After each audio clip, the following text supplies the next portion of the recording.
Well, a Muslim party in Belgium says it's preparing to campaign for setting up an Islamic state there. Two candidates from the newly established Islam Party won seats in a recent municipal election. Let's discuss this now with Philip Klaas, a Belgian Euro MP. Thank you so much, Mr. Klaas, for joining RT. Now, the party plans to run in Belgium's national election in 2 years' time. What do you make of their achievements thus far?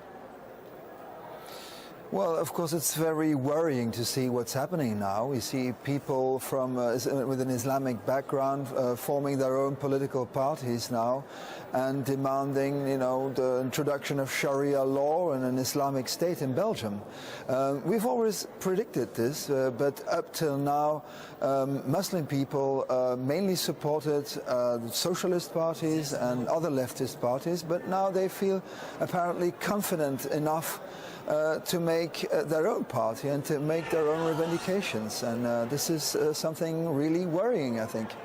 Now, many Belgium cities, including Brussels, have neighborhoods with mainly Muslim populations. Don't you think it's only natural for those people to want their representatives to be in power?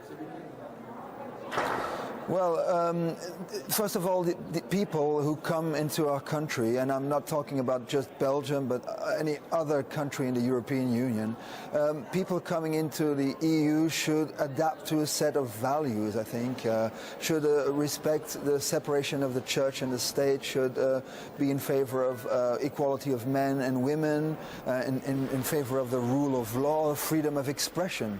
And when we see that people don't accept this, and are going to be candidates in elections, well, I think there's a big problem. There's also a big problem with the fact that people who don't even have our nationality are allowed to vote for local elections in Belgium.